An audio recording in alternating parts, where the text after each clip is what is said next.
ಓಂ ಶ್ರೀ ಗುರುಭ್ಯೋ ನಮಃ. ಶ್ರೀಮದ್ಭಗವದ್ಗೀತಾ 9ನೇ ಅಧ್ಯಾಯ 13ನೆಯ ಶ್ಲೋಕ.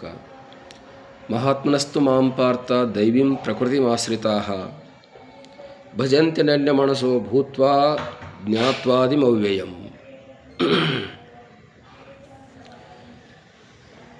ಹೇ ಅರ್ಜುನ, ದೈವೀ ಪ್ರಕೃತಿಯನ್ನು ಆಶ್ರಯಿಸಿರತಕ್ಕಂಥ ಮಹಾತ್ಮರು ಭೂತಗಳಿಗೆ ಆದಿಯೂ ಅವ್ಯಯನೂ ಆಗಿರ್ತಕ್ಕಂಥ ನನ್ನನ್ನು ತಿಳಿದು ಅನನ್ಯ ಸೇವೆಯಿಂದ ಅನನ್ಯ ಮನಸ್ಸಿನಿಂದ ನನ್ನನ್ನೇ ಹೊಂದುತ್ತಾರೆ.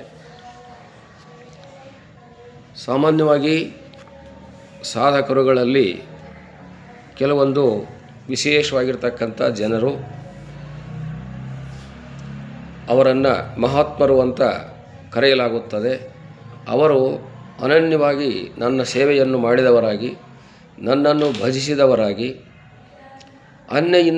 ಇನ್ನೊಂದು ಯಾವುದೂ ಇಲ್ಲ, ಇನ್ನೊಬ್ಬರು ಯಾರೂ ಇಲ್ಲ ಅಂದುಕೊಂಡು ಅಂತ್ಯಕಾಲದಲ್ಲಿ ನನ್ನನ್ನೇ ಸೇರುತ್ತಾರೆ. ಮಹಾತ್ಮನಸ್ತು ಅಂತಂದರೆ ಮಹಾತ್ಮನಾದರು ಎಂದು ಅರ್ಥ.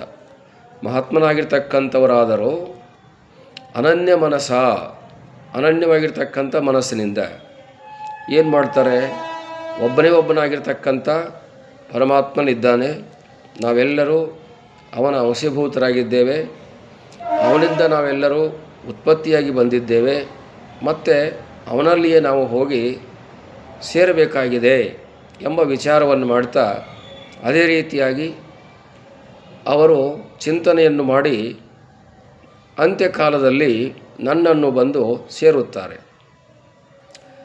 ಅನನ್ಯವಾಗಿರ್ತಕ್ಕಂಥ ಭಕ್ತಿಯನ್ನು, ಅನನ್ಯವಾಗಿರ್ತಕ್ಕಂಥ ಜ್ಞಾನವನ್ನು ಹೊಂದಿದವರಾಗಿ, ಅನನ್ಯವಾಗಿರ್ತಕ್ಕಂಥ ಸ್ವರೂಪ ಚಿಂತನೆಯನ್ನು ಮಾಡಿ ಅನನ್ಯವಾಗಿರ್ತಕ್ಕಂಥ ಆತ್ಮವನ್ನು ಪಡೆದು ಅವರು ಪರಮಧಾಮವನ್ನು ಹೊಂದಿ ಮುಕ್ತರಾಗುತ್ತಾರೆ.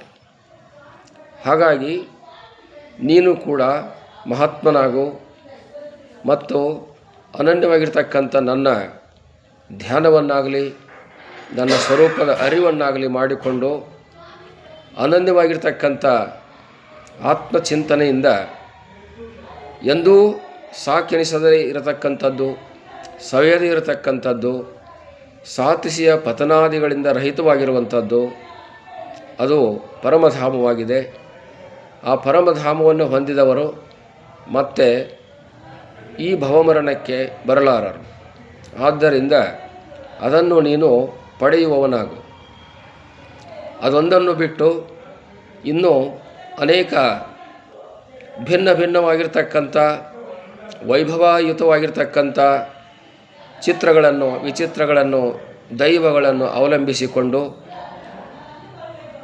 ಆ ಸ್ವರೂಪಗಳಲ್ಲಿ ಅವರು ಹೋದಾಗ ನನ್ನನ್ನು ಪಡೆಯುವುದು ಅವರಿಗೆ ಅಸಾಧ್ಯವಾಗುತ್ತದೆ.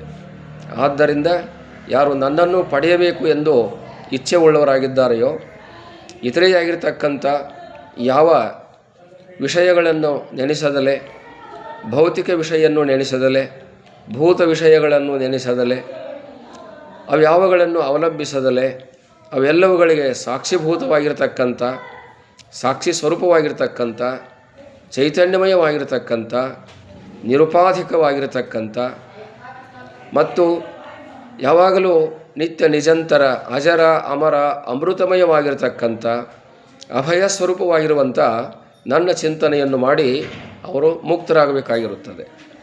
ಹಾಗಾಗಿ ಯಾರು ಭೌತಿಕ ಚಿಂತನೆಯನ್ನು ಮಾಡ್ತಾರೋ ಅವರು ಭೌತಿಕ ಸ್ವರೂಪಗಳನ್ನು ಹೊಂದುತ್ತಾರೆ, ಭೌತಿಕ ಲೋಕಗಳನ್ನು ಹೊಂದುತ್ತಾರೆ. ಯಾರು ಭೌತಿಕಗಳಿಗೆ ಸಾಕ್ಷಿಭೂತವಾಗಿರುವಂಥ ಆತ್ಮವನ್ನು, ಭಗವಂತನನ್ನು ಚಿಂತನೆ ಮಾಡ್ತಾರೋ ಅವರು ನನ್ನನ್ನು ಬಂದು ಸೇರುತ್ತಾರೆ. ಹಾಗಾಗಿ ಅವರನ್ನು ಮಹಾತ್ಮ ಎಂದು ಕರೆಯಲಾಯಿತು. ಆದ್ದರಿಂದ ಮಹಾತ್ಮನಾಗಿರಬೇಕು, ಮಹಾತ್ಮನಾಗಬೇಕು, ಮಹಾತ್ಮರ ಚಿಂತನೆಯನ್ನು ಮಾಡಬೇಕು. ಯಾರು ಮಹಿಮೆಯನ್ನು ಅರಿತಾರೋ ಅವರು ಮಹಾತ್ಮರಾಗ್ತಾರೆ. ಯಾವ ಮಹಿಮೆ? ಭಗವತ್ ಮಹಿಮೆಯನ್ನು ಯಾರು ಅರಿತಾರೋ ಅವರು ಮಹಾತ್ಮರಾಗ್ತಾರೆ. ಭಗವತ್ ಮಹಿಮೆಯನ್ನು ಯಾರು ಚಿಂತನೆ ಮಾಡ್ತಾರೋ ಅವರು ಮಹಾತ್ಮರಾಗ್ತಾರೆ. ಆದ್ದರಿಂದ ಅಂಥವರೆಲ್ಲರೂ ಕೂಡ ಯಾವ ದುಃಖ ಇಲ್ಲದಿರತಕ್ಕಂಥ ನಷ್ಟ ಇಲ್ಲದಿರತಕ್ಕಂಥ, ಕಷ್ಟ ಇಲ್ಲದಿರತಕ್ಕಂಥ, ಪುನರಾವರ್ತನೆ ಇಲ್ಲದಿರತಕ್ಕಂಥ ಭಗವತ್ ಸ್ವರೂಪವಾದಂಥ ಪರಮಧಾಮವನ್ನು ಪಡೆದು ಅವರು ಭವಬಂಧನದಿಂದ ಬಿಡುಗಡೆಯನ್ನು ಹೊಂದುತ್ತಾರೆ ಅರ್ಜುನ. ಆದ್ದರಿಂದ ನೀನು ಆ ಸಾಧನೆಯನ್ನು ಮಾಡಿ ಮುಕ್ತನಾಗು ಅನ್ನುವಂಥ ಅಭಿಪ್ರಾಯವನ್ನು ಇಲ್ಲಿ ಹೇಳಲಾಗಿದೆ. ಹರಿ ಓಂ ತತ್ಸತ್.